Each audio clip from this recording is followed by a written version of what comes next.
After a long, long wait, Disney Plus Moving is finally here.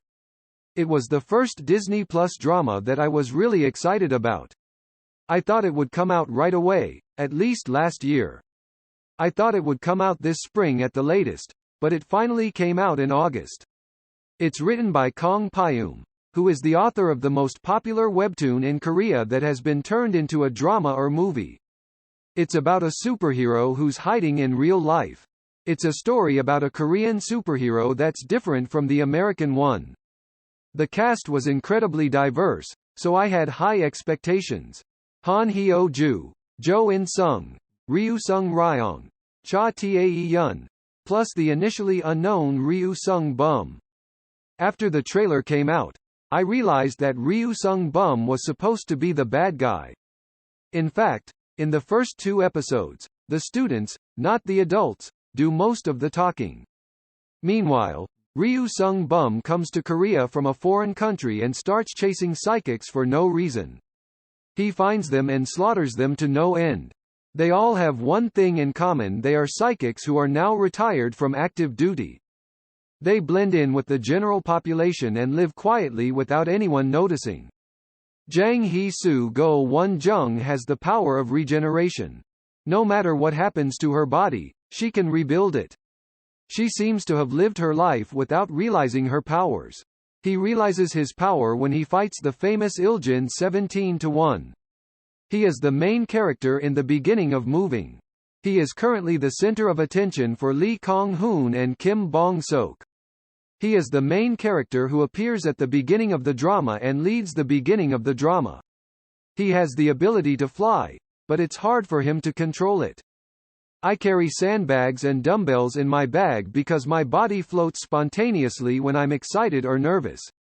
If his powers are inherited, he would have gotten his mom's powers as well, but that's still a mystery. Kim Bong-sok Lee Young-ha likes Hee-soo a lot, and Hee-soo gradually likes Bong-sok. He comes off as so innocent, but from what we've seen so far, he seems to have the best abilities. At first, I thought he was just the class president of Garden High School. As time goes on, she seems to be holding something back and hiding her abilities. In the beginning, we see him very quietly living like a normal person. When he's provoked by a classmate, he finally has enough and confronts him one-on-one. Lee Kong-hoon Kim Do-hoon has a tremendous amount of strength, and he makes a complete fool of himself. He has a crush on Jang Hee-soo, but when he connects with Bong-sok, he can't resist and his powers are exposed. In the beginning, she's Bong-sok's mom, and I was surprised to see Han Hyo-ju playing a high school mom. She quietly runs a restaurant in Namsan Pork and keeps a low profile. She doesn't really know what she's capable of, but she's just a mom trying to keep Bong-sok hidden. Ryu-sung Ryong hasn't had much of a role so far. Although he did prove his presence by going one-on-one with Frank, who was the biggest villain. The last 8 or 9 episodes were a bit sweeter, with Han Hyo-ju and Jo In-sung leading the way. Jang Ju-won was the only character whose past hadn't been exposed yet. Finally, in the 10th and 11th episodes, he is the sole protagonist and carries Moving hard. It's a great cast, but there's something that kept nagging at me. That is, there was hardly any action. It's a bit boring to see a show full of people with great abilities but no action. So for those viewers, this is definitely an action-packed episode. Jang Ju-won's power is regeneration. No matter what damage is done to his body, everything goes back to normal. That's why he's called a monster, and acts as the leader of the organization.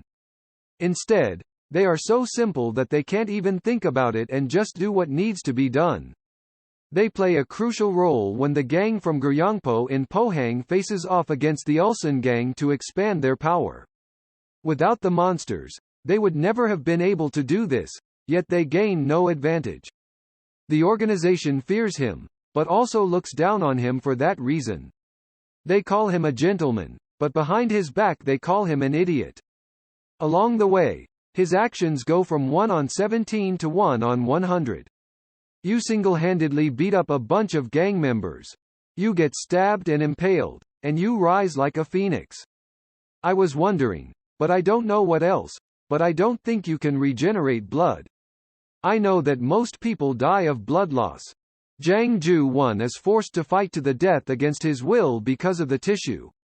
Episode 11 shows a love so naive and single-minded that it could be called romantic. In martial arts, it's called a love story, and it's about meeting someone you love and making them happy. They say that good people live well at the end, which is an allusion to the ending of Moving, right? Because it doesn't seem like many people with powers live happily ever after. They hide their abilities, and when they are found out, it only makes things worse. Kwak Sun-young, who plays Wang Ji-hee, adds to the fun. As Dabang Reggie, he's a one-note character who says one thing and does another. He calls various coffee services until Jang Ju-won falls for him. Jang Ju-won is a thug, so he tests him to the point of death to see if he is capable. It's 10 episodes of non-stop action along the way. Add to that the romance between Ryu Sung-ryong and Kwak Sun-young, which is different from Han Hyo-ju and Jo In-sung. It's not sweet, but it's a pure romance. Run over to Disney Plus right now and you can watch it.